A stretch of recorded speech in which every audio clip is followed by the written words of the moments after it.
What is going on, ladies and gentlemen? Welcome to Double Coverage. We hope you're still living, loving, and breathing sport. I'm Dom with the great man Sauce. Let's do it. Let's do it, Doma. NBA is back on the agenda. Back on the agenda. Two big games today. Look, my boys. Start of the Westbrook era. It seems. It seems as though. I've been looking forward to this all day. Start of the Westbrook era. Oh well, he was horrendous today, and I feel like you're gonna get a few more of those reactions throughout the season on this podcast, where I come up and rock up on a Wednesday and go, Westbrook is just really testing my patience. Your Westbrook reactions are going to be like my Harry Maguire reactions and Solskjaer reactions for United, mate. So nothing much there. But yeah, NBA is back. We've got EPL. We've got some Champions League to run over. We're going to preview the F1 race this week in the United States. UFC, big card. Two very notable fighters squaring up this week. NFL, Le Mans of the week, Hobby Talk, and then a Sauceys Smokey. So we'll start where everyone, I think, wants us to begin, and that is definitely with the NBA. Opening night, we got to see the Milwaukee Bucks' new championship ring. It's one of the most insane rings I've ever seen. I don't know if you caught it, Sauce, but it's got everything on it. It's got everything. The top part comes off. You can wear it as like a chain piece, a bit of bling. Then the other part you can keep on your finger, and it's got a QR code, and you can scan the QR code, and it does all sorts of things, and it's unbelievable, mate. It's unbelievable, this thing, mate. It sounds unreal. It sounds like you got to scan what's the next? QR You're gonna press a button on it, and it's gonna spit out the Batmobile, and you're gonna drive away or something, you know? Yeah, it's unbelievable. It just look just crazy, Maybe you just need to, I don't know, scan the QR code to get signed into the Bucks arena. Who knows? It's just the only thing QR codes are used for is getting into places here in Melbourne. We wouldn't have thought to put it on a ring, but it was epic. The celebration was fantastic as well, and then we were treated to a decent game of basketball, which got away from the Nets in the second half. I think it's safe to say. I'm sitting pretty happy here, Sauce, because in my opinion, the only challenge to the Bucks is the team that they played today. And I understand it's game one. I'm not going to jump to conclusions, but you do know that I picked the Bucks preseason to win the whole thing. And barring injury, unfortunately, Drew Holiday did go down, but barring injury, to Giannis mainly, to Giannis, and to Middleton. In just, what is it, Sauce? Like 4 short months, Giannis has got even better. Yeah. I don't even know how that's possible, but he's done it. It's a worry. It's genuinely a worry. I don't know. This guy could be we could be speaking about this guy in 5 years' time, and he's already accomplished everything. He could be there on in the mecca of basketball there on the Rushmore, potentially, depending on how his career transpires in the next 5 years, really. 5 to 10 years. Well, mainly 5 years, but there's multiple rings with the opportunity there. Obviously, they picked up Grayson Allen. They got a lot of injuries that didn't even play today, and they blew out the Nets. Some decent guys there that could come off the bench. The Nets are literally missing one guy. The Bucks are missing probably 3 guys that are in their rotation. Yeah. But guys stepped up. Jordan Nwora stepping in, obviously feeling a bit of those gaps. Credit where credit is due, Doma. And I do say out there, and I sit on the position, if you're not going to collect Jordan Nwora and you got his cards, sell them now. Because people are interested in the guy. Because I'll tell you what, I listed some that I had, they sold, and it's just more the fact that really, what is his ceiling? He's a 3-and-D guy. He'll be like he seems like he's more of he's a catch and shoot. Obviously, works off Giannis's penetration, gets the outside shots, knockdown shooter. Can also defend pretty decently. He is a bit older. I believe he might be. He's like Kyle Kuzma. Yeah, I think he might be a 21 or 22. Yeah. He's a bit more mature, so that's probably why he's got that already. He looks built for the league, yeah. So I think he's just a solid role player. He's not going to be out and out number 1 or number 2 on a team. No, never in his career. I mean, look, I hope he proves me wrong, but I'm pretty confident saying that. And yeah, so look, there's interest now in his card, so I'd get rid of him if you're not planning on collecting him. Yeah, most definitely, but. Yeah, Giannis, beast. Got a free tip today from just the NBA killer, which hopefully I'm hoping maybe later in the season I might reach out and we might try to get him on. He's a professional gambler in NBA. He bets on NBA and makes money season over season. I've been following him for 2 years now. He's got a full spreadsheet and everything that he puts out and has his profit and loss, and he makes money every year. And he gave Giannis as over 30 points today as a free bet. 32 points. It's money for Jam. This guy was $1.95. Yeah, I think it was $1.95. So he could win the scoring title this year potentially. Maybe, yeah. Like now that he's got a mid-range and a 3, or decent 3, and he's mid-range. His 3's good enough that people have to respect it. Like they can't do the old, literally step back just to the free throw line and guard it. 100%. Like you literally can't do that because he'll show you that he can drain 2, 3 in a row. And he's done it. So, you got to respect, you got to give that respect. And that's, we've always said that once he gets that respect of that, and then even just being able to pull up for those mid-range, which he did a few times today, it was beautiful to see. He looks good. The Nets on the flip side, Dom, I will just speak about them quickly and then we'll roll on to the next game. But the Nets on the flip side stands out like dog's balls is, other than Patty Mills off the bench, 21 points. You got 4. You got 4 points off the bench other than Patty Mills. Patty Mills could be the 6th man of the year this year. I'm telling you. Yeah, but the thing is, Sauce, the other thing too that people need to remember, he shot 100% from 3. He didn't miss a shot. He shot 7 from 7 for 21 points. His field goals, he was 0-4. Non-3-point shots. So not for anything, if he takes less threes, he potentially would have had less. And the bench, not for anything, you can't have one guy on your bench doing all the scoring, and then the rest of them are doing nothing. Because the spread isn't great. Like 32 for KD, you had 20 for Harden, 9 for Joe Harris, 6 for Griffin, 12 for Claxton. Whereas on the Bucks, you had 3 guys over 20 points or more, and then you had another 3 guys that had 10 points or more. That's it. And I'm just telling, like, Brooklyn will be good. Obviously, they'll get through stuff, but they got to obviously fix up that bench. I know they got LaMarcus Aldridge and they got Paul Millsap and they got like James Johnson and Patty Mills. And sorry, I'll tell you right now, LaMarcus Aldridge and Paul Millsap, they can't play defense in today's league. They're too old. It's gone past them. They switch stuff and they get killed off the dribble. They get absolutely to keep Jeff Green. They had to keep Jeff Green was heaps better. They had to keep Jeff Green. Way better. Can switch better on that. When they switch the defense. So look. Anyway, enough on Brooklyn. Milwaukee's winning it all. I'll say it every week, like I did with Richmond 2 years ago for the flag. They're winning it. There's no point talking NBA. Until you got it wrong this year, mate. You got it wrong. Yeah, fuck yeah, that was terrible. Anyway, let's move on to the game of the day. It was the Golden State Warriors, led by Jordan Poole and Nemanja Bjelica, because Stephen Curry, even that a triple-double, in his post-game interview said, he goes, I was absolutely horrendous. That's what he said. He goes, I was shocking tonight. So literally it was the Jordan Poole show. And on the opposite side of the ball, it was LeBron James and Anthony Davis combining for 67 points, 22 boards, 7 assists.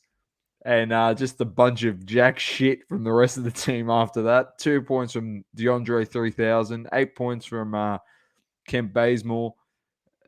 Rondo had 3 points. Kamala had 9. Malik Monk 6. Dwight Howard 5. Avery Bradley had 6 points. But the man of the moment in his debut game for the purple in and gold Staples was you know how missed happy the I brick was. himself. He missed the brick himself. I said to Sauce, I went and took some shots today. And shit, I went and shot some hoops today, and Sauce can attest to this. I said, watching Westbrook actually makes me feel good about myself as a basketball player. And Sauce goes, why? I go, because I miss like every shot that I take. And I go, I'm no different to Westbrook, and he's a professional. So legitimately, he makes me feel comfortable as a basketball player. Oh, wow. So yeah, Matty rubbing it in the comments. Yeah, Matty. Look, you can have the win, mate. It's the first game of the season. You can have the win. Westbrook was absolutely horrendous. Absolutely horrendous. He was very, very passive. But, you can't shoot threes, and then here you are taking 4, right? Like, I don't know what they need to do. There's a bit of chemistry issues. They're going to take a bit of time to figure this out. I know I laugh, but this happened at Washington as well, yeah? Yeah. And then they worked it out, and they, like, that Bill Westbrook combination became pretty much unstoppable during the regular season. So, yeah, look, I know. But nothing surprises me on that box score, Doma, because you just see the two top dogs, AD and LeBron, 30 points plus. I don't know what more you want from them. You need a third guy to step up. I always say this so many times. You need a third guy. Bench, happy with what the production we got off the bench. I mean, it's pretty good. Melo probably could have been a little bit better, but he was decent in his game. I like that, him coming off the bench. I think he should be looking for like 15 points off the bench. Melo, he's got that in the locker, night in and night out. But yeah, look, the Warriors, it came down to that last quarter, and they were just they were able to get stops, and they're just hitting shots. They hit some big shots.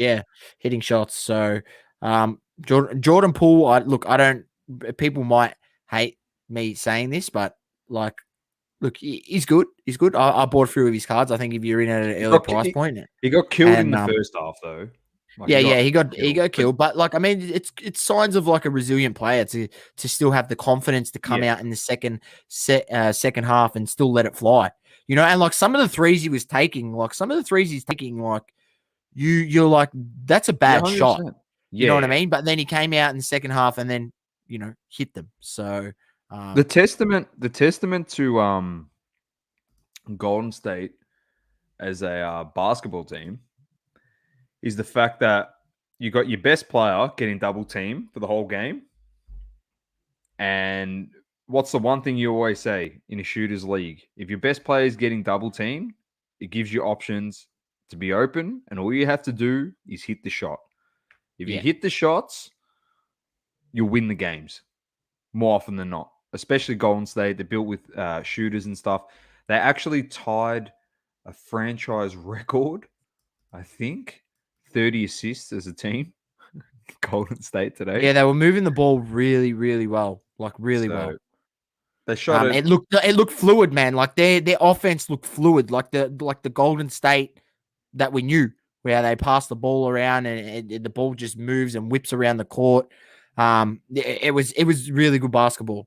So credit to them. It was good. And look, not that I got anything against him, but the fact that the Lakers allowed Nemanja Bjelica 15 points, and some of the stuff he was doing, at one point he took it coast to coast, man, and laid it up, and took it. It was pathetic. Where was this for the Heat? It's Bjelica. Like, seriously, we had him at the Heat, mate. Where was this last season? Big Nemanja.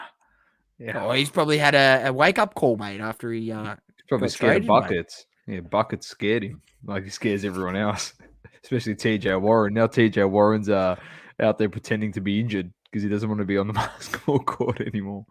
Oh, wow. But it's good to have it back. Full schedule of games tomorrow, and it is what it is now, man. Every day we've got some, whether it's basketball, football, MLB playoffs, there's something on every single day. Champions League. So stay tuned for that. Jeez, we definitely will cover a whole it. bunch of games on tomorrow. Adam, it's not coming in this saga. This saga is not coming in this segment of the show. We've left our good boy Ben to one of our favorite segments in the show. So we know you tune in and you stick around. So stay tuned for that, mate. All right, let's move on. Sauce. A bit of EPL. Let's go to results first. Let's see if anything surprised us this week. Liverpool smacked Watford. Mo Salah is now the best player in the world because he dominated against Watford. It's pretty good.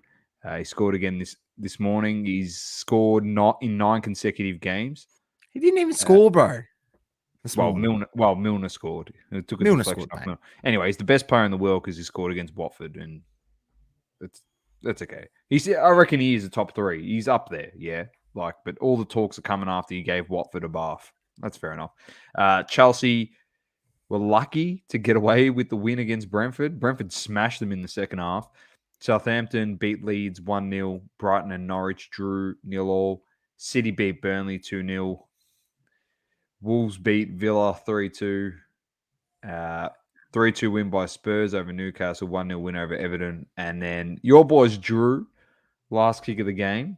Yeah, last kick of the game. I watched that. We did not. I watched the second half, I should say. We did not deserve to get any points out of that game. I'll tell you what, because in that, the second half, which I watched, Crystal Palace were by far the better team. And even just the way that they were moving the ball. I mean, we lacked ideas at times, and it was, it took us to go down a goal, and for that to happen, for us to play with urgency and look to move the ball on quick. We looked better. I'm still baffled why he refuses to play, at least give it a shot playing Lacazette and Aubameyang on the pitch at the same time, and play 2 strikers and just allow them to play off each other. Right? Allow Lacazette to drop deep, because that's what he does. He holds up the ball, drops deep a bit. He can pass it off, turn, and then allow Aubameyang to run in behind, and then allow them to rotate through that, front position, where at times Aubameyang might drop off to the left, right? But then at times they end up being a front 2. So when we did that and they brought in and they had that going, I mean, the link-up play between Lacazette and Aubameyang was getting us in behind the defense. I just don't understand why we don't, especially in a game like that where you're at home against Crystal Palace. Go for the kill. We got a goal in the first 7 minutes, and then we first 5 minutes, and then we struggled after that. It's just baffling, to be honest. I was listening to, how long has Arteta been your manager for? Is it 3 seasons, 4 seasons? Yeah, so I think this might be he's took over 1.5 seasons has been. So this is like his second full season. Sorry. So I was listening to something interesting. So I'd like to get your opinion on this. But Troops, we all know Troops, diehard Arsenal fan. He said that the one thing he noticed in the game, he goes, the one thing I noticed tonight was Vieira's come into Crystal Palace, and he goes, I see a game plan. And he goes, we're, whatever we are, 7 weeks in, 8 weeks in. He goes, I've been watching this Muppet as manager for 2 years, and I still don't even know what our game style is. Bang on, Doma. Bang on. That's and serious. Said. And I've watched Crystal Palace now. I think we've watched them on a stream one time. Watched them on a stream, yeah. I've watched some games of them because I like watching Wilfred Zaha. I like the way he plays, so I usually tune in to watch him and his flair. So I've seen 3 or 4 full games, watched full games, and you can see, what Vieira is trying to implement, the way he's using Gallagher. I think he's actually a very good player, and if he keeps playing the way he's going, I think he's on loan from Chelsea, I believe. He's not actually owned by Crystal Palace, I don't think.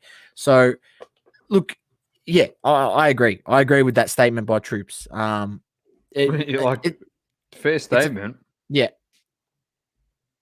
Oh, Azurdo's here. Azuro's here. I don't know what you want. You know what's funny? It's like the anticipation's killing you. Everyone wants to see Dom's reaction. What's my reaction, mate? We lost 4-2 to Man United, and there doesn't need to be a reaction. I had it on the stream. I was calling everyone a mofo, and I was losing the absolute plot on the stream because not for anything. We go 2-1 up, and then 2-1 down. It goes 2-2, and then it becomes the Vardy party, and I have to watch Sauce carry on like an absolute clown when he scores the goal. He goes absolutely. I'm trying to find it so I can bring it up. I can bring it up for people. I've got it up here. I'm going to find it. We're going to bring it up. But there's no reaction. I can give you a reaction to the game, but I said in this 10-game streak, we'd be putrid. We'll be closer to 10th or outside the 10. I'm serious. We'll be bottom half of the table. We're no good. I've said we're no good. Due to contrary belief of people and what you're going to hear through your stereo system or through your headphones, or if you're listening live right now, the words that are going to come out of my mouth, I don't think you're going to be in a bit of shock when I tell you. But from what I saw during the international break and what I've seen in the last 3 weeks playing for Manchester United, Cristiano Ronaldo has been the worst player on the pitch outside of another person, which 2 people, which I'll get 3 that I don't Big like. slabhead. Yeah, he's one of them. Old Orbit head. He's got Mr. Orbit himself. Mr. Orbit with the moon revolving around his noggin. That's how big it is. But Ronaldo's been horrendous. I don't know if it's because he doesn't want to be there. He wants a manager change. I have no idea what it is. Deep down inside, he's regretting it. Because I could have told Cristiano Ronaldo what his manager obviously seemed to forget to tell him when United wanted us to get him to come over to Old Trafford. Ronaldo's still a great player. It's like the system. I'm not going to give him a pass. He has been bad. But the system and game style, it's a bit the same as what Sauce is saying with Arsenal. We've got no game style.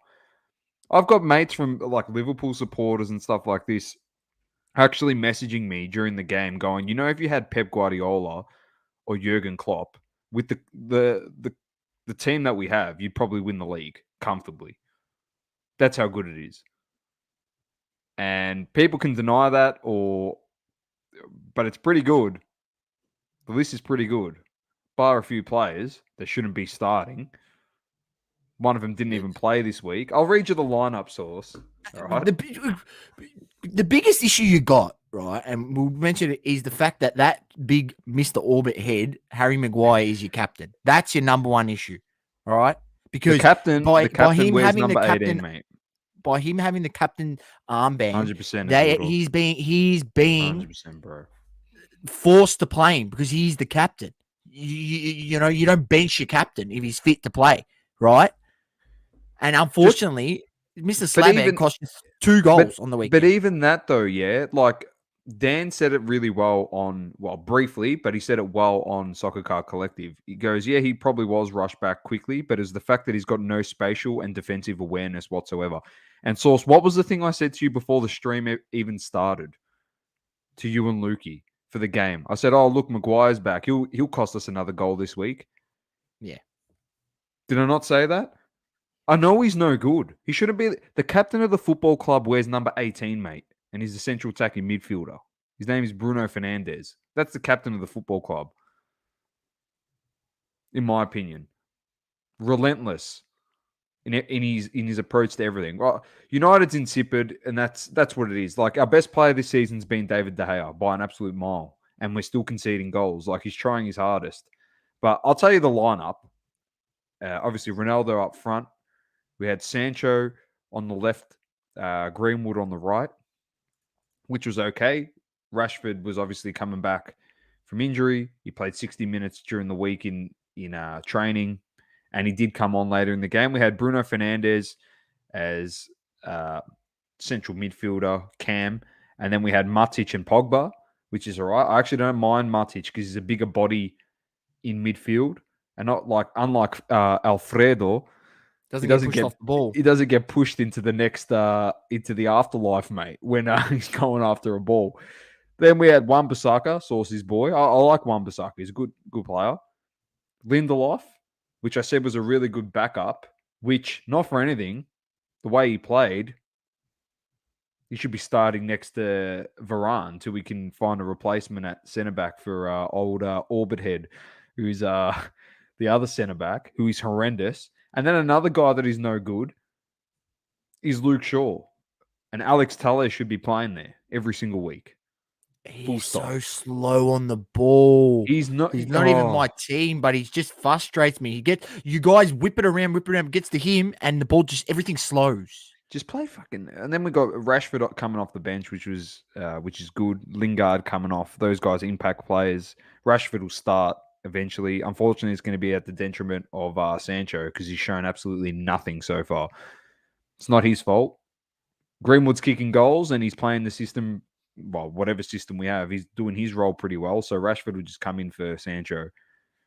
Then Sancho's coming off the bench. It's not a bad guy to have either. But we're no good. We've got Atalanta tomorrow morning in the Champions League, and I expect to lose. Is that away or home? It's at Old Trafford, but who gives a shit? Like, this could be a crazy scoreline. Like, you guys can't defend to save your life. So this could be like a 3-2. This could go 2-2, 3-3. This could be nuts. Like, Atalanta struggled defensively as well, so there could be goals. But Doma, before we move on,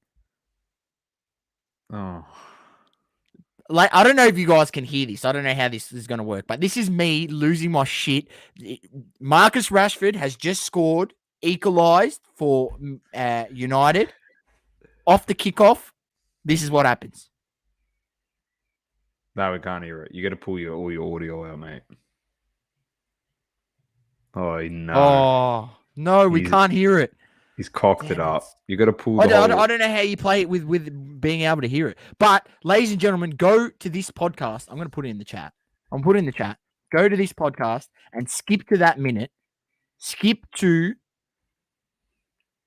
what's that? 4 hours, 17 and 40. Go to that. Seconds, yeah. And just watch that reaction by me. Lose my absolute shit. I'm gonna put the timestamp in the.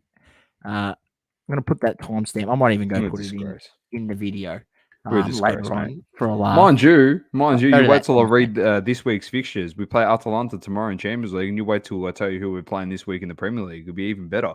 All right, let's go to this week's games. We've got Arsenal, Aston Villa, Chelsea, Norwich, Palace, Newcastle, Everton, Watford, Leeds, Wolves, Southampton, Burnley, Brighton, Man City, Brentford, Leicester, West Ham, Spurs, and we got Manchester United versus Liverpool. And guess who plays on the side that we get exposed with Luke Shaw and Harry Maguire? Do you know the player that plays on that side, Source, that likes to cut in? The Egyptian king, mate. That's right. So you better say a prayer, Harry and Lukey boy, because if you're ever going to get found out, you're going to get found out this week big time, exposed. But the sad thing is we always turn up for Liverpool. Well, it's a good thing as a United fan, but shit for the fact that it's going to mask more rubbish. Anyway, besides the point, fuck, who gives a shit? Let's go to the ladder. Chelsea on top, Liverpool second, City third, Brighton fourth, fifth is Tottenham, sixth is United, 7th is West Ham, 8th is Everton, 9th is Brentford, 10th Wolves, 11th Leicester, Arsenal 12th, Aston Villa 13th, Palace 14th, Southampton 15th, 16th Watford, Leeds 17th, 18th is Burnley, Newcastle 19th, and Norwich stinking it up in 20th. Bit of Champions League this morning. Jeez, we had Leeds, my second team, mate. They need to start stepping it up. They're cooked. We had 35 goals scored this morning in Champions League Source. We had Sporting beating Besiktas 4-1. City defeating Club Brugge 5-1. Madrid defeating Shakhtar Donetsk 5-0. Vinny Jr. That's all I'm saying. Vinny Jr. Every time he keeps popping up in the Champions League, I'll just remind you, it's Vinny Jr., mate. I said we put him up there highly on our tier system that we did on Crunch Time, and there's a reason why we think that. Then we have PSG defeating Leipzig. The brace there from Messi and a goal from Mbappe. He missed the penalty right at the end. People said, I should have given it to Messi. Probably should have. Who really gives a shit? Then we had Liverpool defeating Atletico 3-2. Cracking game. Red card in that one for Antoine Griezmann. He was arguing about it, but it was definitely there. It was there. It's just challenge. It's just unlucky. Like, he had all eyes for the ball. Like, Firmino's running at it. Like, I don't know. It's a tough one, but it's definitely a red card. It's just wrong place, wrong time in terms of lifting your foot. Firmino literally just ran straight into it. So then we had Inter Milan defeating Sharif. That's actually what they're called. So it's not Sheriff. It's actually Sharif. That's the pronunciation. And the guy that's been kicking all the worldy free kicks scored again. Ripper. But surely he's going to get transferred out of there. No way. And then we had Porto defeating Milan 1-0. And then obviously the saviour himself, Erling Haaland, got spanked 4-0 by Ajax this morning. Smashed. Anthony. I'll just say one name. Anthony. All right. Anthony. Ajax. Anthony. All right. Anthony. He's the guy. That's it. That's it, Sauce, for the soccer and the Champions League. Let's move on to F1. It's going to be very games quick. Tomorrow morning. So, games tomorrow morning. Yeah. Tune into those. I can Barca, Dinamo, Salzburg, Wolfsburg, Benfica, Bayern, Chelsea versus Malmo, Lille versus Sevilla, Manchester United against Atalanta, and Young Boys against Villarreal. And then you also got Zenit St. Petersburg against Juventus. Very nice. F1, as I was saying, it's a United States Grand Prix. It is going to be Monday morning here at 6 a.m. So, Sauce, who plays at 2:30? United Liverpool. So I'll be up for that, and I'll be backing it into Off the Grid. Whoever wants to jump on that, I will definitely be running Off the Grid, even if it's a solo act. I don't know what I'm going to be doing. I could be delirious by that stage. I could be pissed off bad, like so upset coming out of that Liverpool game. It's going to be a bit of a wait because by the time the game finishes, it finishes about 4:30. You're going to have to wait an hour and a half. Yeah, mate. That's all right, mate. That's all right. How many coffees are going to get consumed in that hour and a half? How many? 7. Yeah, well, the good thing is that the F1 pre-show, he always goes for like 2 hours anyway. So I'll just flip over from the game from Optus straight onto KO and just watch the telecast for the F1. They'll interview Lewis and Max and all that crap, and they'll do all their jazz. Boxes, by the way, Topps Chrome F1. About, what is it now? 2,200. One sold for $3,000. 2,000 to no, it didn't sell for $3,000, but I reckon they're going to $3,000. But sales of 2,000, 2,100, 2,200 USD confirmed sales. So the boxes have gone bananas. That's it. All right, let's get to the NFL Week 6 results. We had Tampa defeating the Eagles 28-22. Dolphins lost to the Jags 23-20. Fuck. That is the low light right there. Chiefs 31-13 defeated Washington. 38-11. Rams defeated Giants. The Colts smashed the Texans 31-3. The Bengals defeated the Lions 34-11. Joey B 4-2, by the way, and unlucky from the week before against the Packers. Could have been 5-1. Packers defeated Bears 24-14. Chargers got spanked against Sauceys boy Lamar 34-6. The Vikings defeated the Panthers. You know what that calls for, Sauce. You like that? You like that?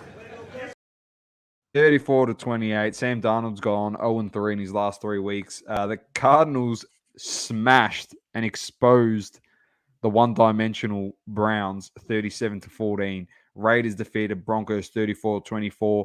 Cowboys defeated Patriots 35-29. Geno Smith and the Hawks almost defeated Big Ben and the Steelers 23-20.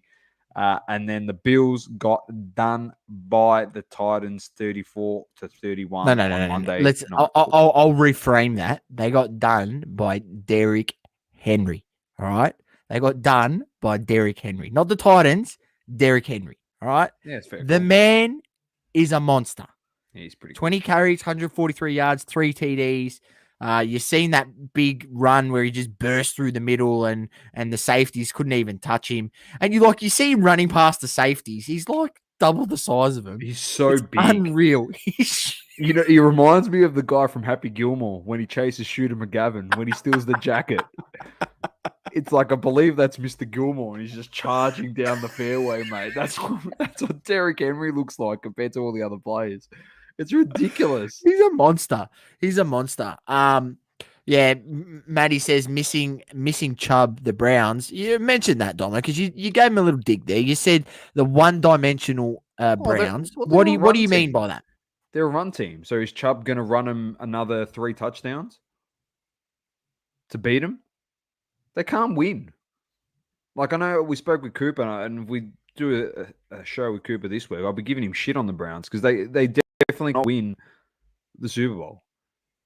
It is now noted that Baker Mayfield is playing injured. I know it is not his throwing arm, but he has got a shoulder issue, and that shoulder, which I mentioned in week 3, continuously keeps popping out. It doesn't have to be affecting his throwing arm. All it has to do is produce discomfort for the quarterback, and you got problems. And you result to a running game, and when you result to a running game source, and all your opposition needs to do is pretty much work out your schematics of your run game, it makes you one-dimensional. It forces Baker then to throw the ball. Hurt. So and obviously it doesn't help. They're predominantly running, and Chubb injured. Chubb's a gun. Kareem Hunt's a gun. Odell Beckham's a gun. They're all guns, mate. Like, their team is unbelievable. It's just they're predominantly a running game because their quarterback, well, they rely heavily on those on the run game, but then their quarterback's hurt as well. It doesn't help. Like, if I said anything, it's not that he can't throw the ball. He can throw the ball. Maddie, you can tell me to shut up quite easily in the chat, and I will because you are the NFL man. You're all over it. So you can tell me, mate, and I'll just shut my mouth on it. But any other games, Saucy, out there you wanted to touch on? We spoke about him. My boy Lamar, 5-1. He had a decent game. I wouldn't say it was an amazing game. They did slap them, so he played good. I mean, he played pretty good. They did throw 2 interceptions, so that's probably why I'm saying it wasn't an amazing game.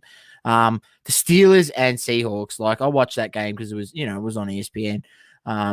It just goes to show how shit the Steelers are. I mean, they struggled against Geno Smith, right? They struggled against Geno. If Russell Wilson was there, the Seahawks are winning that game 1,000%, right?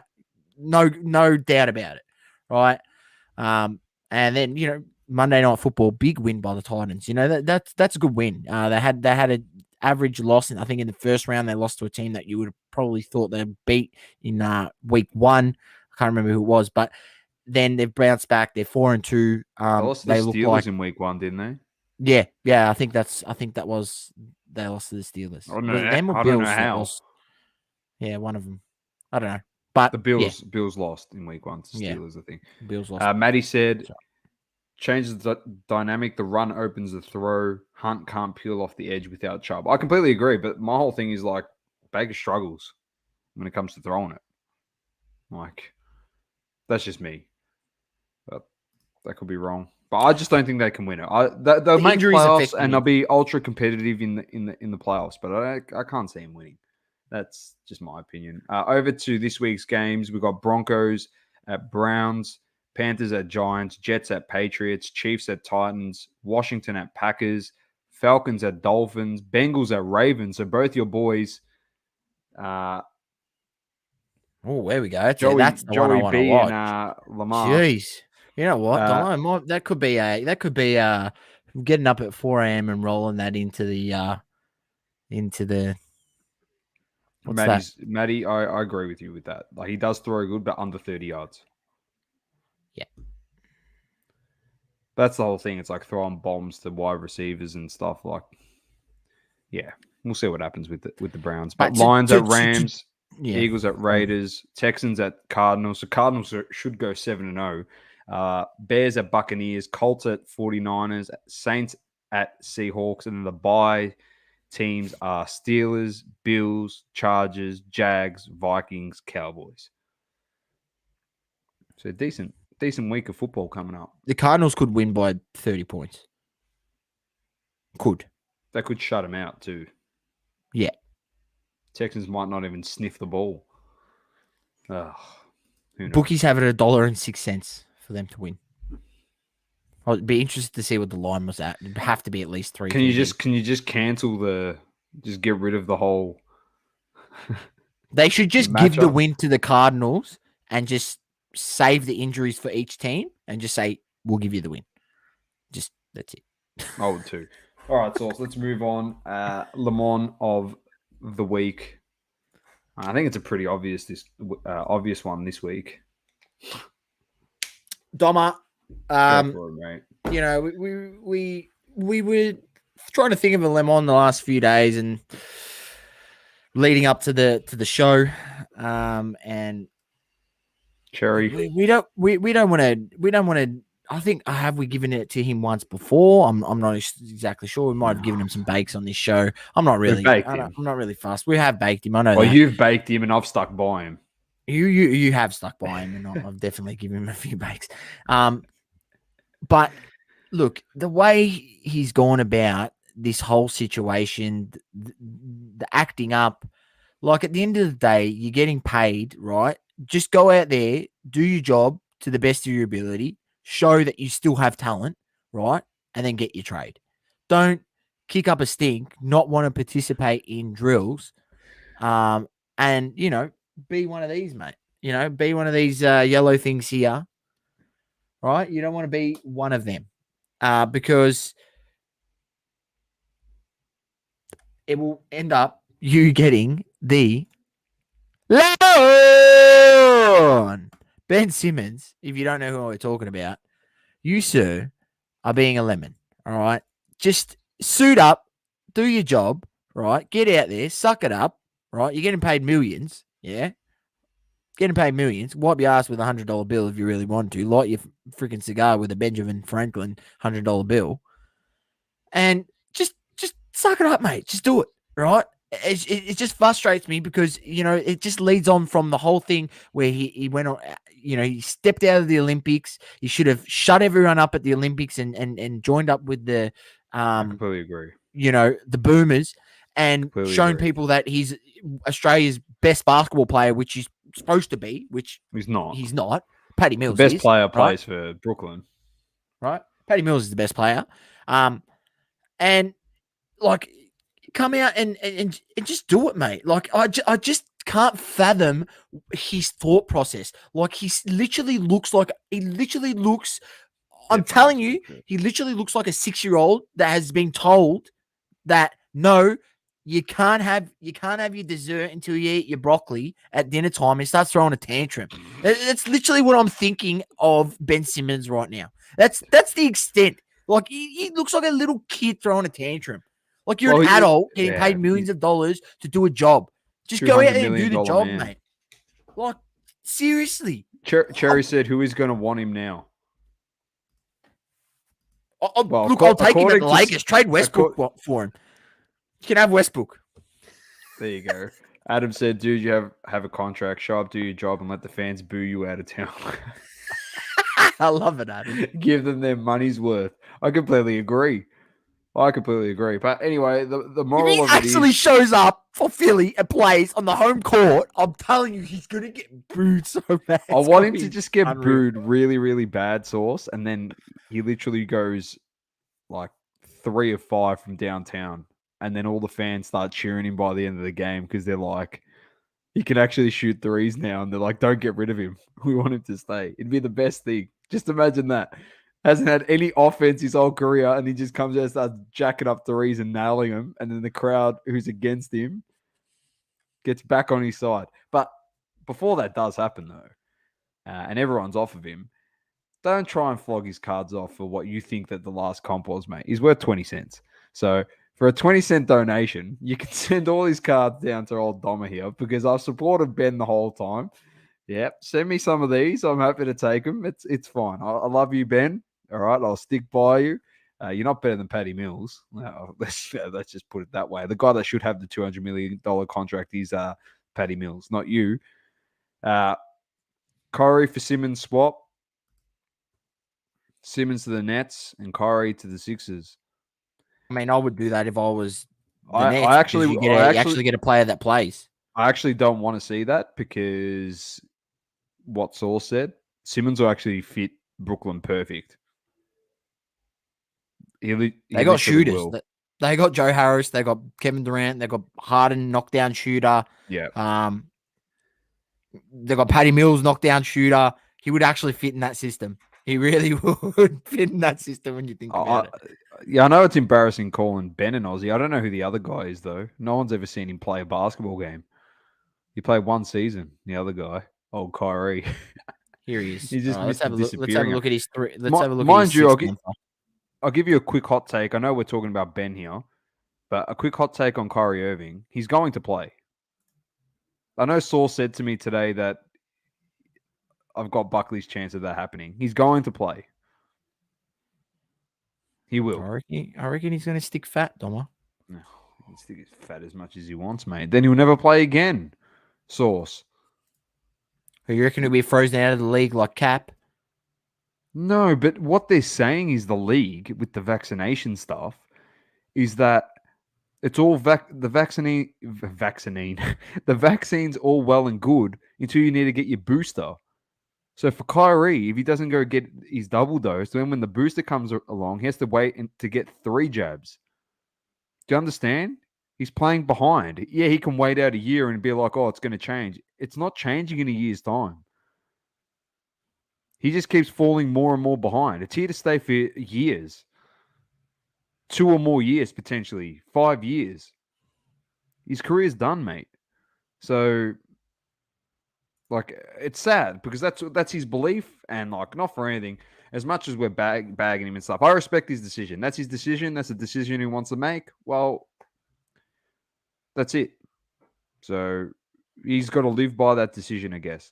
Ben Simmons, on the other hand, he hasn't got that to deal with. He just wants to trade, and he's acting like a muppet. Yes. Last sold PSA 10 base Prism card, $193. It's not worth $193. It's worth $9.75, mate. Just send it to me for $9.75. Hit me up in the DMs if you don't want Ben Simmons. I'll pay 10% of what the comp is. That's what I'll be paying on his cards. Cherry says, I'm old enough to remember that it was the death of the hobby when Ben Simmons signed exclusively to Upper Deck. Yeah. That's pretty funny. Now people are happy that he did because they would be chasing too many orders out of Panini. They saved themselves money. Exactly right. All right, so if there's another lemon. All the Australian collectors definitely saved themselves money. Let's forecast this. I genuinely reckon we see Ben Simmons pushing pretty far into the Le Mans of the Year celebrations. I genuinely do. When we put up the next poll for the finalists, the last ones, so how it's going to work, ladies and gents, is we're going to do another one of those polls, and then those total people will go against the finalist from the first poll, and they will literally work themselves down to the winner in matchups. Then we'll probably hold off on the Le Mans of the week for all of December. We probably won't have one unless, mate, somebody does something Vegas Dave-esque type of stuff. So, Le Mans Dave. But what will happen is Sauce and I think we might have to suit up Sauce for the big celebration when we present the Le Mans of the Year. We'll get some suits on. Big presentation, tux. red carpet. I'm going to wear a tux with a snapback. Yeah, that's probably what I'm going to do. So he definitely is. Cherry, he definitely is a strong Le Mans of the Year candidate. All right, so let's move on to Hobby Talk, brought to you by Cardladder. Imagine everything you love about the hobby in the palm of your hand. An entire store at your fingertips. Everything you need to know about cards is within your grasp. Unlock the secrets of the hobby. Plus, so much more. You don't have to imagine anymore. It's here. Cardladder. Get the app today. All right, Doma, thank you very much. Yes, go. Yeah, thank you very much, Cardladder. Thank you very much for. If you aren't using it, we'll give it a bit of a plug a bit later, as we're going to use it in one of the segments. But before we go on, Dom, on our oversight, we've actually skipped over UFC. So I'm just gonna, before we go into that's my bad. Right, before we go into hobby talk, I'm not going to go over the card that was passed. It was okay, but. Card this week, definitely a must watch. There's some good fights on there. The main event, Paulo Costa against Marvin Vettori, will be an absolute pearler. Those two guys throw hammers, so I look forward to that. And then there's a few other on the card. Grant Dawson against Rick Glenn, lightweight, is the co-main event, and then it goes on from there. But the card is this Sunday, the 24th. So tune in, UFC Fight Night, Costa versus Vettori. Very nice. All right, Sauce. Let's now jump into hobby talk. This is going to be interesting because we haven't really flamed anyone on this show for a while. Like, we've had a few jabs here and there, but we haven't gone full flame mode. We stopped for a while. We're like, it's not worth it. But some shit that has happened during the hobby in the last couple of weeks, and obviously we see it now because we do a bulk sub as well. So it's actually interesting. We start seeing some stuff. And I know Cherry's in here. They do BGS. They probably see the same thing across the board when they're doing stuff and questions that they get asked. And it's just interesting because it's something that we've seen across the hobby with other people that do a group sub that we know. And it's questions that they keep getting. And then they said, have you had them yet? And we said, no, not yet. But I'm interested to see if we will get them eventually. But we'll get to that in a moment. Just a few upcoming products. We've got Topps 5-Star Baseball, which is going to be upcoming soon. We've got Onyx Vintage Basketball, which is an unlicensed product. We've had Topps Chrome Ben Baller baseball cards come out. Ben Baller is Ben Kicks, isn't it? I'm pretty sure.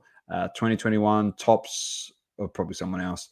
Topps Rip Baseball, Bowman Platinum Baseball, Bowman Chrome X Baseball. Obviously, we had Donruss Optic come out. We've got a preview for Topps Chrome Steve Aoki Future UEFA Champions League soccer cards. Checklist has been added for that. Head on over to Cardboard Connection if you want to check that out. Bit of suggestion on the Steve Aoki stuff. Just wait till it gets ripped. It's $400 USD a box. Just wait till it's ripped and you can go buy the singles out on eBay. Solid advice, Thomas. Solid advice. So, yeah, Adam said UFC Chronicles blasters available on eBay tomorrow. What are they charging for a blaster? eBay does have a release. I'll bring it up. Nice. I'll bring it up. Keep going. I'll bring it up. I'll keep going. Also, we've got on the Knights Lance, which we'll bring it up in a second after you do your thing. We're going to go and have a look at just Panini Recon basketball in a sec. But here we go, Sauce. Tomorrow we've got Chronicles UFC blasters, $70 a pop. They've got the Donruss football blasters, $70 a pop. You got the Panini Donruss Optic blasters at $70 a pop. They've got booster packs. They've got the multi packs, which is $25 a pop. My suggestion would be most if the bots that are going to be used on this tomorrow, because people, I'm not going to go on. Just tell them. Yeah. Anyway.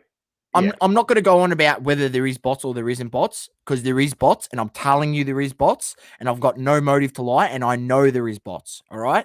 So, last time I did this, I got people telling me there's no bots. Oh, I was able to get some. Yeah, the bots can't get everything, but the bots stop hundreds of people getting it manually. Yeah. They'll go for the blasters, the optic basketball stuff. So if you're keen on UFC, I would go for that. I'm probably going to go for some UFC stuff just to rip for fun. Bit of UFC stuff. Plus I might, buy a multi-pack or two. But yeah, That's releasing tomorrow. I believe the release is there's usually a countdown clock on this. It's in 14 hours and 32 minutes from now. So it's usually around 9. It's usually around 10 a.m. Eastern. It'll be Eastern 11 o'clock. Eastern tomorrow. Daylight or Eastern Standard Time used to be, but now because it's daylight time, it might be 11. It is 11 a.m. on the dot is the drop tomorrow for that. So. Very nice. All right, so I'll bring this up. We're just going to quickly go through Panini Recon Basketball. I already like this card, the Rock the Rim. I like it already. Anyway, so let's go for October 27th. It comes out. So next week, 6 cards per pack, 10 packs per box, 12 boxes per case. In a box break, 2 autos, 10 base parallel, and 10 inserts or insert parallels. Brand new for the 2021 NBA collecting season. Find 10 base parallels in each box from a checklist that includes hollow spirals, hollow pinks, hollow bronze, hollow red, number to 199, hollow blue to 99, hollow purple to 49, hollow gold to 10, hollow green to 5, and hollow platinums, which are a 101. Look for autos from top NBA rookies, vets, and legends. A scintillating insert roster features the likes of Maneuvers, Rookie Review, Future Legends, Rock the Rim, Rookie Recon, Scouting Reports, Eyes on the Prize, and Sky is the Limit. Here's a look at some of the cards for you. Sauce. Hey, it looks all right. I don't mind it. I don't mind it. Not bad. So, look, something a bit different. I wonder if their plan of attack is just to rip all those Chronicles, what they jammed into Chronicles, and let's just make their own sets, Flux, Recon, so we can print more. That's what I'm feeling. This is the vibe I'm getting from Here's Panini. the photo. Photo's got the orange, mate. 50 orange. Sets last year. I'm expecting 75 sets this year. Here we go. Potential SIGs, green, gold. It's not a bad looking product. These are what you want. Future Legends, green. Like, that's not a bad looking. I reckon that'll look pretty good. This is a nice looking card. Rock the Rim in purple. That's pretty much it for that one. I don't know if it's going to be any different here in the hobby. Or did I just open the hobby? No, it's photo. Last one. Yeah. There you go. It's pretty much the same thing. Just the photo's got the orange. There you go. So it's a quick preview of that Sauce. But time to jump into some juicy stuff. Funnily enough,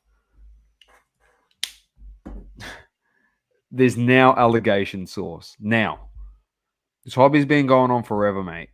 All right? But now we're getting told there's allegations that people are washing their fake cards, so laundering their fake cards through HGA. All right?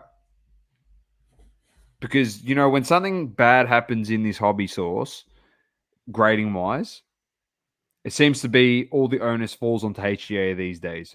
They're the problem of everything. And, you know, this is something that's been happening, and like it got reported on a specific page. I think you all know what the page was, and it's like HGA being used to wash fakes.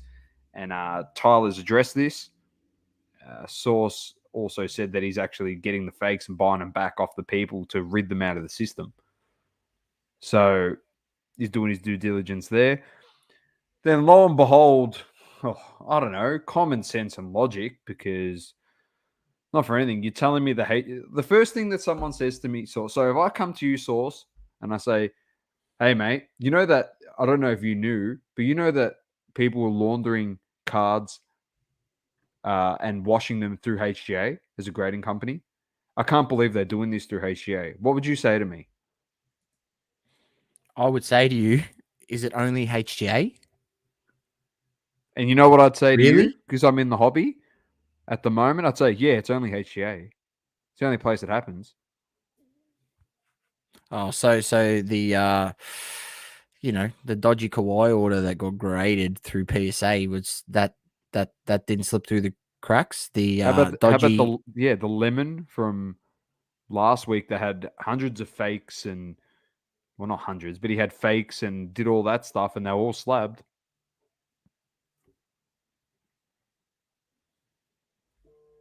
So all of a sudden, and then we see on the special page that a card gets put on there, and the plot thickens. Is the cover photo, and it's a BGS. It's a BGS 9 source, and it's a fake. It's a fake Jordan PMG. Buy wisely, Dom. Buy wisely. That's what they said, BGS. I can't believe it. I'm shocked. I'm distraught. The fact that people that wouldn't happen to PSA and BGS. No way. No. It must be that that must be a fake BGS slab. Someone must have just put that on there for like clickbait source. It had to be. Surely, source. Like none of this ever happens at these other grading companies ever. No, they're brilliant. They've got 100% track record. Yeah, Doma. Do you understand? Like, if you listen to this podcast and you're one of those people, do you understand how dumb you sound when you say shit like that? And how naive you are to the fact that if it's been happening, it would have happened into the grading companies prior to HGA. The place where potentially a lot of cards get sent through, so it can slip through the cracks because people aren't spending as much time on the grading because they're trying to pump it out of the system. Because they got 20 million in backlog. Do people not think of that? Just let that sit with yourself for just literally a couple of seconds. We'll wait. You got it? Good.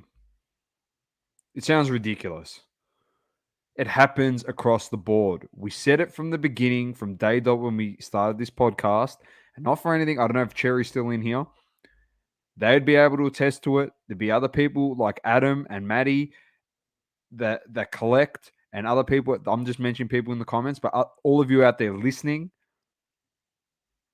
most of you know there's been fakes before in BGS slabs, PSA slabs, and they slip through the cracks.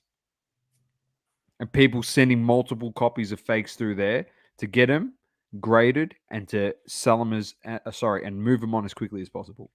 And look no further than the fake Ronaldo stickers that have now apparently the BGS pop report has wiped a certain amount of them graded from the pop report. Why did they do that after the pop report went up so high? This is the thing, like the Ronaldo rookie sticker.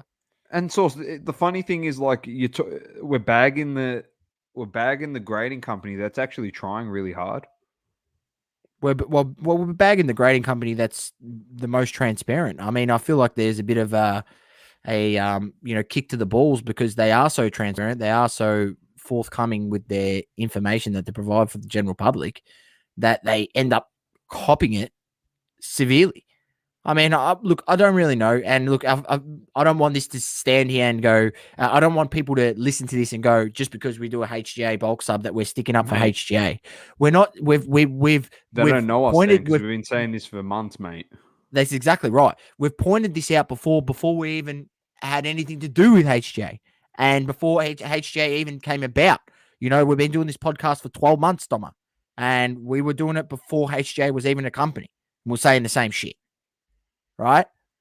So and we said the same thing, and we said the same thing about BGS.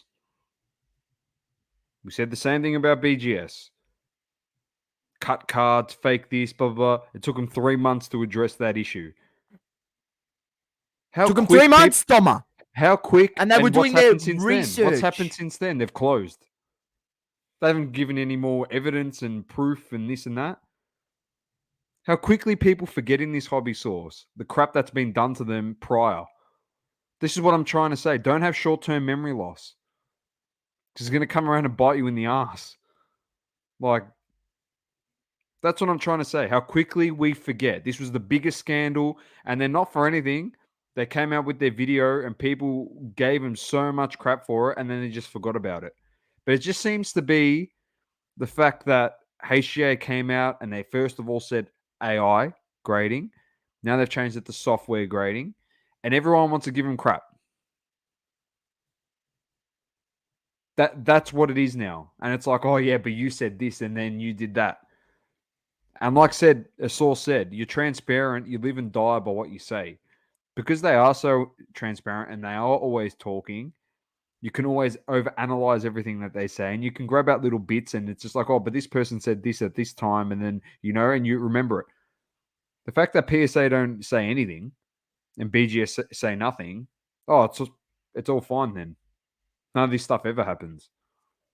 That's the problem. It's a bit of a wake up. Global, what's happening? You've come in at a bit of a flame. That's pretty much it. We're just talking about how during the week a certain page said that, and they're just doing what they do, that HGA is being used to just wash fake cards, like launder them through so they can flip them. And we're trying to say it's been happening in the hobby since bloody day dot with all the grading companies. We're trying to say it's not a new thing, mate. Like Adam says, the way technology is advancing, the fakes are getting more elaborate and more are going to slip through the cracks, regardless of grading company. That's exactly right, mate. You reckon these people are just... They send the cards there because they want to get them back. That's why. They're not going to send the fake card there, spend the money for it to not come back. Yeah. They want it to come back so they can flip it to one of you out there that buys it, and you get stooged by them, and you get stung with the hefty price bill. That's what they're trying to do. And I agree with Adam. They're becoming more elaborate with all the stuff that they're doing. Yeah, Adam's right. Yeah, I worry about the thousands of small grading companies that won't buy back the fakes. That's right. Just put them back into circulation. Make it someone else's problem. And the other thing too, as Sauceys said before on this show, right? People keep saying, oh yeah, but the graders, they should be trained to pick the fakes and they should be able to do this. Yeah, they should. But it's hard. And they're so good that sometimes it's hard even to a trained eye to pick some of these fakes. And as Sauce said, if you actually had a product document with every card in there and how it's meant to look, and you can actually, not for anything, the production companies like Panini should be saying, to grading companies, I'd be watching out for fakes like this. Because not for anything, without the grading companies, like I know their products would get bought, but it actually enhances the value of their products. Panini. The reason their products have gone up so much is because they know that if they buy that product and they get this card and they grade it and it gets this grade, then it becomes worth X amount of dollars. It's a flow-on effect. And then they've been able to increase their prices from the get-go and obviously sell those. We know what price Panini's selling product directly from their website now compared to, say, 2 years ago, 3 years ago. So, mate, we even know what directly. We even know how much EB are getting the blasters for, mate, and how much they're putting on top of it. Do we want to disclose that before we can after this? We'll give a little bit of and I'm just going to put it out there. It's not, and it's more than double. It's more than triple. It's more than 4 times. We've been saying this to you, like. You can all it is what it is. Global says it will only take someone with big influence, Gary V, to get behind them. No, it won't, because Gary V will go behind. Like, I agree with that, Global, but all it will take is Gary V to get behind like a PSA, and then everyone will just say that, all fake cards go to BGS and HGA, and no fake cards ever go to PSA because they've got the best graders in the world. Yeah, people in the hobby will flip the narrative. They will flip the narrative the way that they want it to be perceived. That's the way that they'll do it. They will flip the narrative. Gary Vee could come out and condone all fakes at all grading companies, but he might mention those 3 letters PSA, or he might mention BGS, or he might even mention HGA. Actually, let's take HGA out for a second. Even if he mentions them, people still... Maybe SGC. I know he buys quite a bit of SGC. But SGC, you know what I'm saying? Like, all that people will get out of it is because they don't listen to the full excerpt. They just listen to like 10 seconds. They'll just take out of it, SGC gets less fakes than these companies, so we should send the cards to SGC. It's the way people work, mate. It's how the hobbies worked. So, speaking of funny things when it comes to grading, we're not done yet. We really aren't. Because the question that we said from group subbers and stuff like this, an interesting one, was Why would I send my cards to a HGA or a CSG or an SGC, for example,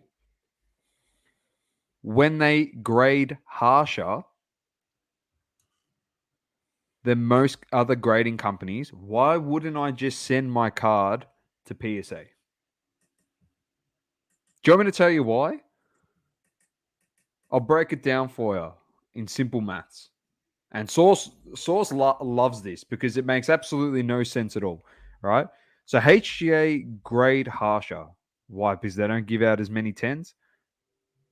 Last time I checked, all people that have been telling me is all their PSA subs are coming back as 8s and 7s and 7.5s and 8.5s and 9s. Oh, and I forgot to mention, these grades are all on modern cards. The cards that 12 months ago, you were getting 9s and 10s, nothing less. So is it worth sending your card for 150 USD to PSA to get a PSA 8? Or for $200, I'm going to use HGA as the example because it's our price here in Australia. For $200, you can send 4 cards instead of 1. And you get it back quicker than PSA. Their value on the market actually holds pretty good. No, it's not like PSA, but you can actually flip it and move on to the next thing 7 months or 6 months before you even get that 1 card back from PSA. You can grade 4 for the price of 1, and you can turn it over. You can turn over 4 cards within 2 months or 3 months instead of 1 card in 6 months or in 9 months. So just do the maths. 4 cards every 3 months to your 4 cards from one sub coming back every 9 months. That's 12 cards you can turn over in 9 months opposed to 4 from PSA. I'm just using HGA as an example. SGC's got good turnaround times as well. CSG's got good turnaround times as well. Yeah, CSG, I don't think so, Dom. I don't think you're misinformed there. I'm just going to stop you on that point. But yeah, look, I agree with you 100%. You said this to me, off air, and I'm like, Dom, bring this up. CSG is not as long as PSA. It's not as long, but it's 6 months. It's not 9 months, but it's still pretty average. But the thing is with CSG, you're grading your card for $20. Yeah, that's what I'm saying. You're not grading your card. What I'm saying is the value source. It's all about the value. This is all we keep hearing from people. Oh, it's all about the value. Where's the value on $150 for you to get a grade that potentially pays just the grading cost back to you if you don't get a 10? This is where I bring it down to, Doma. Why, if I pull, like, say I, open up this these prism packs, right? Dom, I open these prism packs. I'm going to open them up and I get a LaMelo Ball prism silver, right? If it's good enough to grade and I think it's grade worthy, I'm going to have a crack and send that for $150 to PSA. I'm going to have that's fair enough, right? Because it's a prism silver, and if that does get a 10, you're looking at a good payday. Now, you could send, but the thing is, you pay the $150, you're still going to get it back in a decent amount of time. I understand all that. It's fine. But if you're looking at, for instance, a silver insert from, I pulled a Anthony Edwards, insert silver, right? Out of, say, Prism. Let's just use that as an example. It's like a $5 or $6 card. Now, these are cards that people were grading at PSA for $10 and then getting back PSA 10s when grading was $10 each on an economy, and then flipping that card for 100, 150, 200, who knows, right?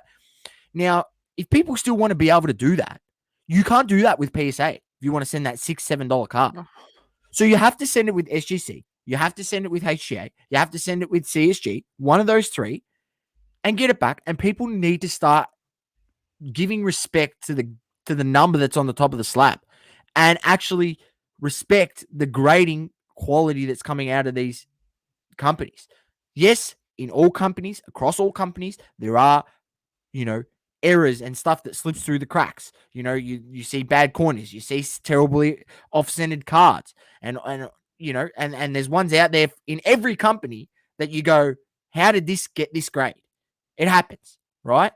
But at the end of the day, what I'm saying is we need to start giving some value to these other cards that people were grading anything from, a $1 card to a $50 card, and you're grading it with a SGC or you're grading it with a CSG or a HGA, and it gets a good grade. People can't be turning around and lowballing you and trying to pay you the price of a raw card. They can't be turning around and trying to lowball you and pay you, a PSA 10 might be worth $300 and they're trying to give you $100. And you've got a HGA 9.5 where we know that the HGA don't give out 10s as easily, and that's fact proven, that they only give them out a certain percentage. I don't know exactly the percentage. We can actually ask Tyler on the show this weekend as we have him on. So I don't understand like where the logic in the hobby with people is. Like, and I'll say it here. I have been buying so many SGC soccer slabs because there's all this soccer product that's getting open, all this Topps Chrome, all this Topps Finest, Champions League products from last year's sets. The new sets are coming out, the 2020 sets, and people have nowhere to send it, so they're sending it to SGC. It's hitting the market. Tommy, I've sent you some of the cards I've been buying. Some of them I've missed. Some of them I forgot to bid on. Looking at stuff today. Getting SGC 9.5 for less than the cost of grading. What the hell? It costs $25 to grade your card at SGC. $25. But Saucy, that's the real return on investment right there. You're practically buying the way I look at that, and I've explained it in the past. Yeah, you're spending money, but you're buying it for free.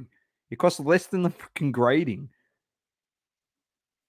If the guy plays well, you don't need to grade the card. It's already slabbed. It's already a 9.5 or it's a 10 already. Yeah, I wouldn't suggest going for SGC 9s. I'll be honest with you. I'd stick to 9.5s and 10s. 9.5s, you know what I'm saying? When that guy plays well, you sell it. But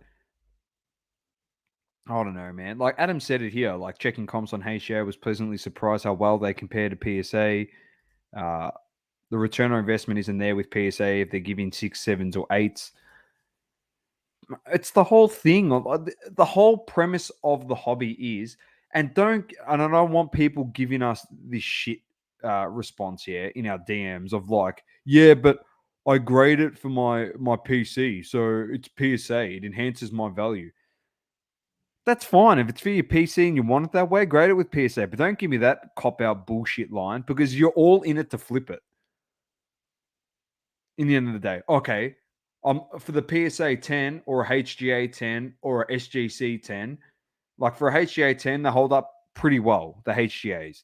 You know what I mean? All right, for $100 less than a PSA 10 or $150 less, it's like, well, I'm not going to sell it.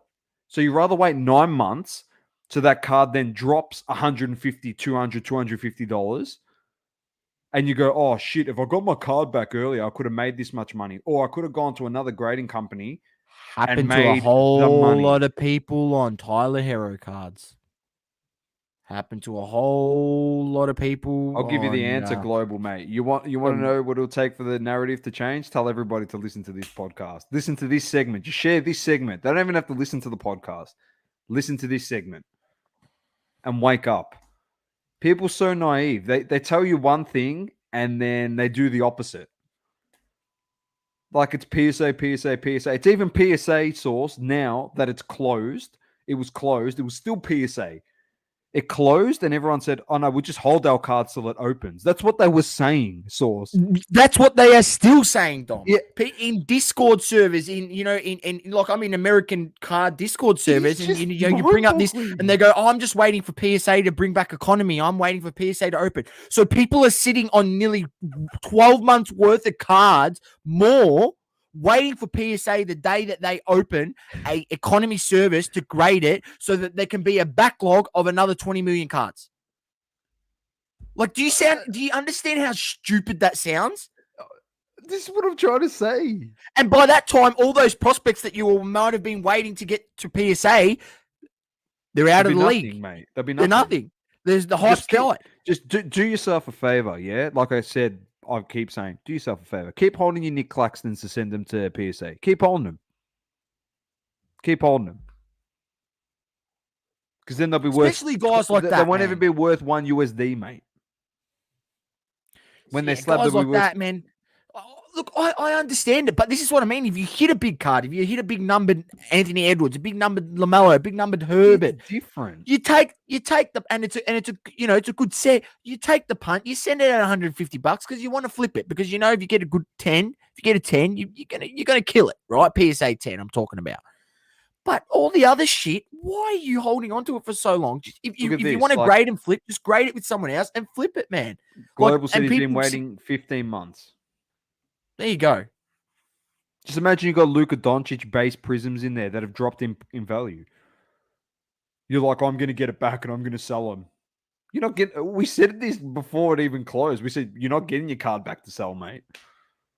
There'll be a dip. We said there was always going to be a dip in the market, not a crash. There was always going to be a dip in the market before you get your cards back.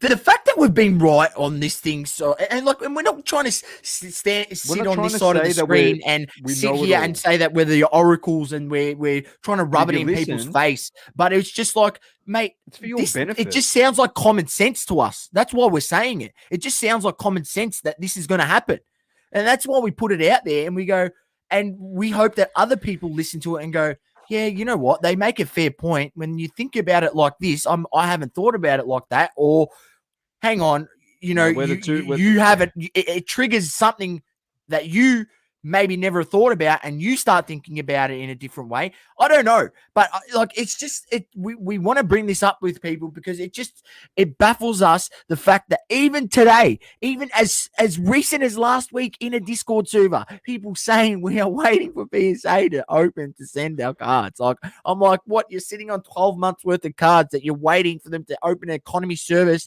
And I'm telling you, ladies and gentlemen, I'll say it again on this show, and I've heard it from a number of people, other people, that if it ever is an economy service, it will not be cheaper than $50 a card.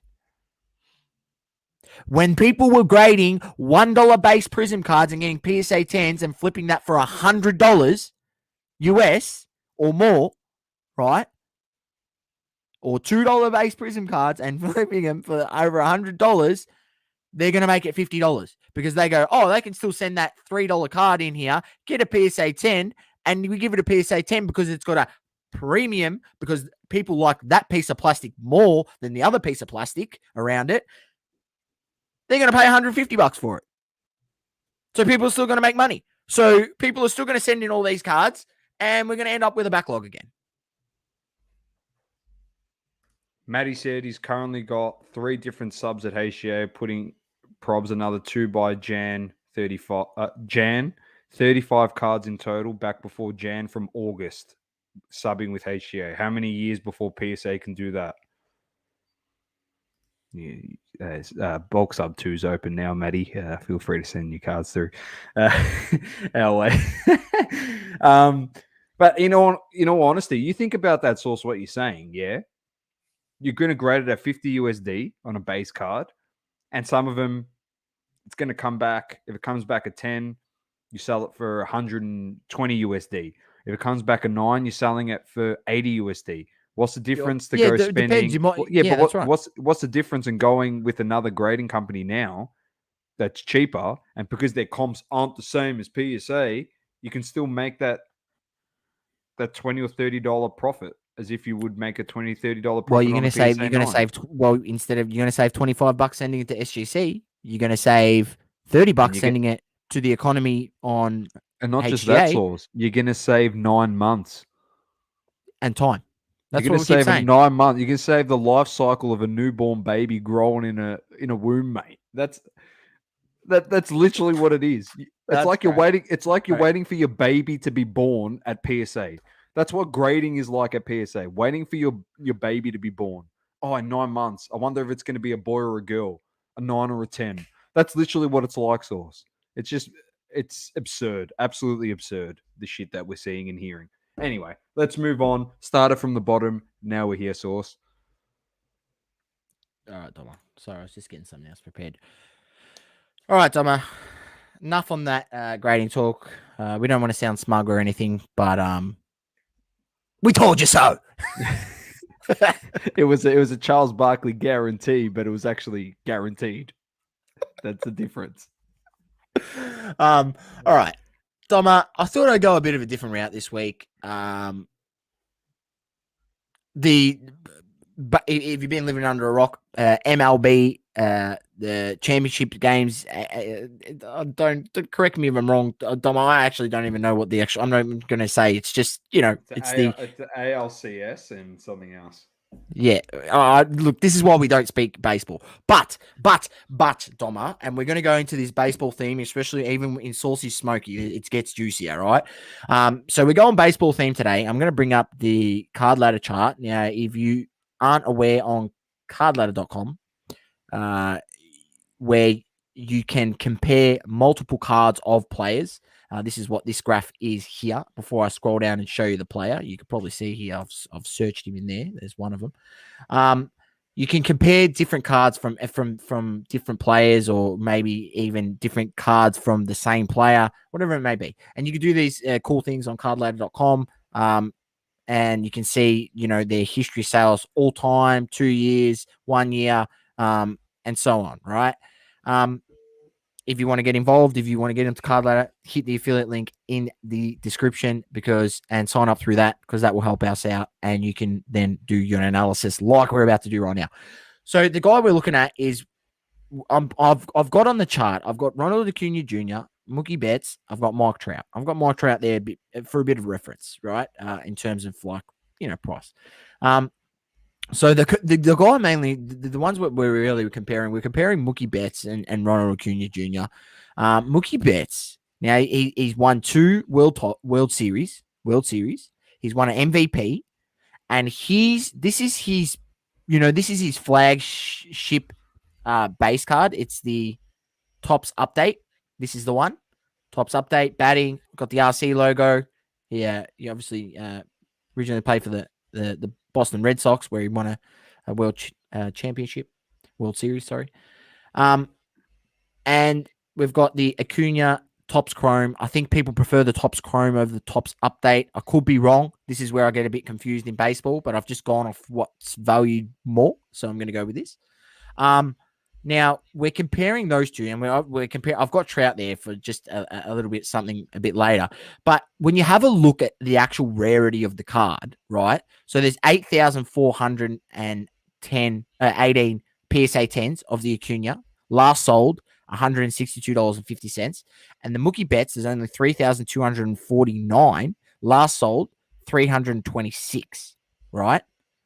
Now, by quick calculations, Doma, but the interesting thing there, Sauce, there's only been 136 sales of the Mookie Betts, but 523 for Acuna. Right, so it just shows you that the card's not as readily available on the market, right? So here, I'm just putting in some calculations. So there's $163.50 price difference between the two cards that I've just mentioned, right? But if you have a look at the actual rarity, and we can have a look into the pop growth in the sex. But if you have a look at the actual rarity, the fact that the Mookie Betts is only that much more, like only $150 more, and he's won 2 World Series, could potentially win another one. The Dodgers, saved them, won them the game today by hitting the winning run, hitting at bat, and getting the run home, and could potentially win a 3rd World Series, right? And he's got an MVP, 2 World Series. The fact that he's only $150 more than Ronald Acuna Jr., who's accomplished absolutely jack shit. Like, he's played good, don't get me wrong, but it just brings it back to the fact that it's like he's accomplished nothing. And we're out here paying that much for a card when there's 8,418 in the pop already. The pop growth is at 3.42% per month. So just from in what? 1 month. Well, that's not even 1 month. Hang on, let's have a look here. 1 month. So in about 1 month, it grew from 8,140 to 8,418. So in 1 month, it went up about 300. So it's growing at about 250 cards plus per month, right? Population growth compared to the Mookie Betts, which is it growing at 1.18%. 1.18%. So the Mookie Betts is never, ever, ever, ever going to get nowhere near the Acuna, right? Mm-hmm. Their prices at one point they were never really close, maybe only about $100 off. But the fact that that's the case and that, yeah, it was a bit more further away. Hang on, let me bring this up a bit bigger. It was a bit more further away here, and now it's like gotten really close. That's a disgrace. That's a disgrace, right? I don't understand. I don't understand it. That's, this Mookie Betts card, which was once, if we go back here 1 year, was once here $1,000 card, which I think is a fair valuation of the card.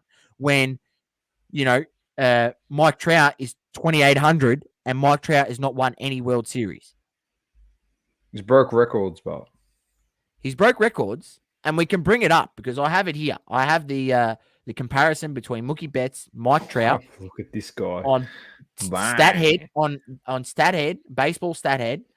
We've got the career stats. So he's played 971 games, Mookie Betts. Mike Trout's played 1,288 games. He's had, what's this? 3,888 at bats compared to 4,656 at bats, 967 runs for Trout, 753 runs for Mookie Betts. So Trout does beat him out in stats, right? But then their batting average, it's not like their batting average is a shitload different. 0.296 to 0.305. I mean, he's 0.9, 0.10, nope, point maybe 0.09. 0.09 off, right? Off him. It's not that much, when you look at that. Stolen bases. He's played more games than him, so of course his stats are probably going to be a bit better. I don't understand the comprehension of all of these stats. I only know what I'm sort of looking at. As I said, I'm not really a baseball guy, but I think it's criminally underpriced, the Mookie Betts at the moment. I think the fact that he's still playing and his price is dropping, we can even just go the 1 month and have a look at it. 1 month graph, dropped 20% in the last month, and he's in the playoffs. It's gone up. It's gone up in the last week, obviously, because he's in the playoffs. But over the last month, it has overall dropped, and over the last 3 months, it's sort of been steady, right around that $300 mark. I mean, they did drop. You could have got a bargain up here for two. There's been some around 260, 250, and then they've bumped up. So yeah, look, I just feel those guys. There's a few guys in baseball, as I said, I'm not really a baseball guy, but there's a few guys in baseball that I do know, and obviously I keep across some of them. As I've said, I have flipped some baseball stuff, buying it on eBay, sending it to Star Stock, doing the old trick that I've mentioned on this show numerous times, and selling it.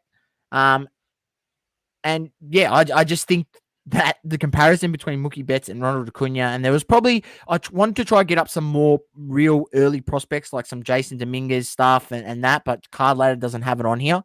But I'd be interested to see, maybe potentially what a Jason Dominguez does go for. I'll look it up here quickly, but your thoughts, Doma? It's interesting. Mookie Betts is a great player, so I don't know. I'm surprised by that. I really am. Like the Trout thing, I'm not surprised by because he's the guy in the hobby at the moment. So in baseball, it's another one of those guys. There's just no respect on his cards. We see it a lot in basketball. So yeah, and here you go. This is crazy shit. This is crazy shit here. People really out here paying 162. Is this? I need to check these sales, whether they're legit first. These bidding, bidding's protected. That's a red flag. That is definitely a red flag. Oh, I don't believe these sales for 1 second. Both by the same sale, both bidding protected. Says that this Jason Dominguez finished at 150. Like, that's an insult. Like, that's an insult to Acuna now. The fact that Jason Dominguez, who's hasn't even played a major league game, right? Plays for the Yankees, just a young prospect, is apparently going for, as a PSA 10, 150, which I don't believe that, because I think this is the same card. This is the exact same card, and it's gone for 50. So I think that's completely bullshit. That is completely bullshit. But I want to get him up to see. Here we go. This is more like it. This is the Bowman Chrome. Yes, this is the Chrome, not the just the paper version. So the Chrome. All right. So last sold on the Chrome. There's one here, 122. So around 122. I mean, that's an insult to Acuna now. Like, if we're comparing Acuna and this guy, like this guy's 16, 17. He hasn't even had it at bat at major leagues.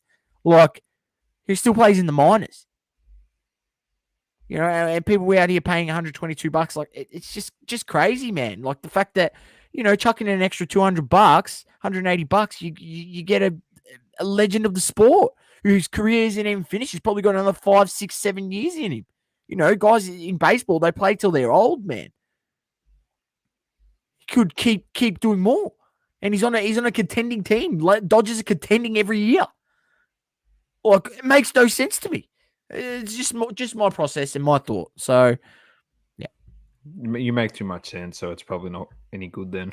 That's the way it works most of the time. If you make sense, Doma, if anyone has been listening from day one to this show, I came on this show and I said from day one, go buy Kobe Bryant rookie cards. They're too cheap. Go buy Shaquille O'Neal rookie cards. They're too cheap. There was like him, Kobe, Duncan were the guys that I was saying. Funny enough, it's come around full circle that now I can say, go buy these guys rookie cards again. They're fucking too cheap. Like, I've been looking at them. They're just compared to prices people paying for LaMelo, prices people paying for Anthony Edwards. It's just crazy shit. The price people fucking paying for, Darius Garland at the moment. He's a name that's been freaking shot up the charts. It's gone up like 50% in the last 2 weeks or something. Just crazy, man. Like, just insane. It just happens every season, all the time. You've got these just crazy run-ups on guys that I'm telling you, they're not even going to get anywhere close to guys like Shaq, anywhere close to guys like Kobe or Duncan. Like, they're not even going to get close. I agree with you. And I feel that that's what I feel about that. Look, I'm not saying that Acuna couldn't get to that level, but why would I be spending that money when for a little bit more, like $140 more, I'm getting a guy who's won 2 World Series and has an MVP, and Korea's still got another 5 to 7 years in the league. Like, you know, just crazy shit. It's just crazy. Mookie Betts, positives in. How are you? It's good to have you on board. Positive. All right, so Sauceys Smokey. Actually, before we get to Sauceys Smokey, just a quick shout out to Tyson Beck. Awesome drop. All these Giannis. You copped, you copped. Sold in the pre-sale. I didn't cop the auto, but I did cop a base to 200. I think they're sold out now too. Yeah, which I'm happy with. Like, I just wanted one of those, and it was the design that I really liked the most as well. The one with the Greek wreath around his head. It was pretty sick. So yeah, got that coming down, and he's done great stuff, and hopefully even bigger people to come. He's got Giannis. Hopefully you can get someone else. And don't worry, when we have been speaking with him, we have dropped a few names that we'd said, mate, you should probably try working with this. I think, you know, it could go bananas for you. And, we mentioned the name last time, and it was funny enough that he'd actually had contact with that person. Dominic, you know who I'm talking about. I'm not going to disclose this information. There's obviously things that we've spoken with Tyson in private and in confidence. He's shared us this information. So we're not going to, disclose that to people because we don't want to lose his trust. But I'm telling you, if he gets him, oh boy, shit it could go bananas, man. Like, he's already killing it with these drops that he's doing. But that if he actually genuinely gets him, that's like next level. It would be 100%. Unreal. He's doing great stuff, and that's just a quick segue. We've got something special coming up. It won't be airing for a few more weeks because we need to get some stuff sorted, but we got a new series coming out. We're going to be looking at Australian collectors, LCSs, people that do stuff in the hobby. We can give you the title. It's going to be called The Magnificent Seven, obviously based off of the old Western, not the Hateful Eight. That could be the next series after that. Bit of Tarantino, Hateful Eight. But yeah, which all we do is just bag people for 8 episodes. But Magnificent Seven, just a few people here in the hobby in Australia, and we're just sorting out some of that, but some interesting hobby content coming there. And also HGA, we weren't able to do the interview with Tyler the weekend that just passed, but it will be happening this weekend, more than likely, and we'll get that out to you as soon as possible as well. Beauty. All right, Sauce, let's finish it off with Sauceys Smokey. Sauceys Smokey, and I did mention in the previous segment that I was baseball themed. And you go, this guy, he admittedly says he knows nothing about baseball. I know a little bit. I understand the rules. I understand how it works. But what I do understand a little bit you do. is when I feel cards are just too cheap. And this is the feeling I'm getting on this guy's cards. And in particular, when you've got things like Star Stock, it makes it very easy to do these types of plays, even if you are in Australia. So this is one of those plays that you're buying these on eBay, because there's a few of them on there, and then you're flicking them over to Star Stock. You're going to have to sit on them for a little bit because baseball season is just coming to an end, but I believe the turnaround's not that long. You know, they play 162 games in the season, so I think the turnaround's only 3 months or whatever, three months, and baseball season will be back. So, you hold on to it for a bit then, and the hype comes either what happened this season, which was people out of the States were saying that people started to buy into hype of baseball season. It's usually about 3 weeks before the season, but this started out like 6 weeks before the season. So, you might not be holding this card for that long because there could be hype built and you could flip it, right? Now, in no intention am I buying this card to hold on to it. I'm buying it purely to flip it because I think there's a good opportunity. So I'm going to bring it up, stop yabbling on, and I just want to know who it is. Show you guys. It's Fernando Tatis Jr., right? Topps Chrome update. I believe there's a few different. You can go after the Topps base. The Topps bases, I think, are going at a PSA 10. I've seen a number of auctions. I got outbid on a number of auctions today for about 45 USD, which is pretty good because they were around close to 100. But I think this card here is the one that you want to get, right? So there's 2,327 in the pop. The population growth is crazy, obviously, because of the backlog, and he's relatively new, only from 2018. So people were cracking these, and a lot of this shit is stuck in the backlog. So just be prepared that this is going to grow. I understand that. But the price that they're at now, $85.94, right? Last sold. I actually got one Doma for $79. I picked one up for full disclosure, ladies and gentlemen. I do have one, $79. 3 month, it's down the last 3 months, 21%. 6 months, 51%. Wow. In the last 6 months. If you go to 1 year, it's literally at a 1 year low. It was pretty much this low 1 year ago. And you could, go this to all time. And obviously, it was a lot cheaper back then, but so was everything a lot cheaper back in this early time here. We're probably looking more at this area here.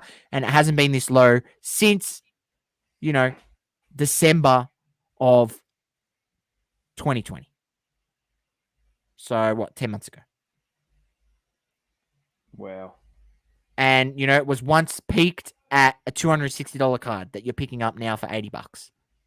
Now, I'm not saying it's going to get to 260 again. If it gets to 150, I'm flipping it out the door. If it gets to 160, flipping it out the door. But I genuinely think that when the hype comes around next season, that this is minimum $140+ card. Wow. Plenty of sales over 150. Plenty. Obviously, got injured, didn't help his cause. Padres didn't make the playoffs, so that didn't help his cause. He's well loved as well in the hobby. And well loved in the hobby. So this is what I mean. Like guys like and in baseball. Yeah, that's right. And so this is why I think this is a sneaky play. So I'm definitely buying these.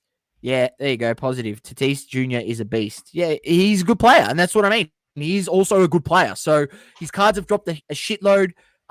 Go in there. Look for PSA 10s. Don't waste your time on 9s. Don't waste your time on the other shit because the 10s are really affordable. Like 80 US. Like that's so cheap. And then if you can't afford this one, hang on. Don't worry. There's another option for you. You can just get the Tops update, not the Chrome, because I think people like the Chrome better.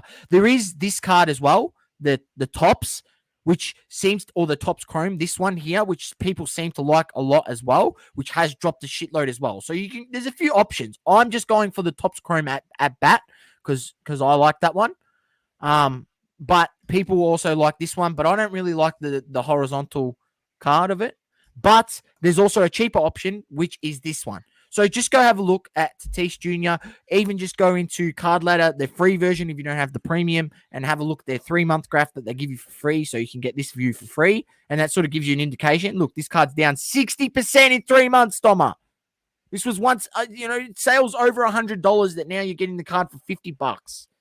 Buy it now on eBay. Let's have a search. Here we go. There's a few on here. PSA 10, PSA 10. The only thing with this one is the pop report is growing at 21% a month. Wow. But if you have a look at this one here, hang on. This one, PSA 10. Look how many's in the pop. 15,000. It's nearly at Zion's level. It's nearly getting to Zion's level. Anyway, bloody hell. That's who it is, ladies and gentlemen. Fernando Tatis Jr. I've currently got the Tops Chrome update because I like the batting version. It's dropped a bit. It was more within my price range. I didn't really want to drop 150 US on the other one, on the horizontal one. This one here, I didn't really want to drop just the Tops, the 2019 Tops. So I felt more comfortable with the $80 price tag on the Tops Chrome update. PSA 10. Go after the 10s. They're really affordable. Look, you could have a punt with the 9s, but when the pop report is so high and it's growing so fast, the 9s are really going to hold not much value, and they're not really going to move as much as the 10. The 10 is what people want, and they're affordable. So I would definitely go after the 10. Beauty. All right, Sauce. Done and dusted. Thanks, everyone that joined in. And that is going to listen to this. Thanks for your support. Keep sharing it about to everyone. I'm Dom, the great man Sauce. Keep living, loving, and breathing all sports at double coverage. And peace. Peace. Thank you for tuning in. Please don't forget to leave a review on the Apple Podcasting app. Also, follow us on socials: Instagram, Facebook, Twitter, and TikTok. Talking all sports. Double coverage.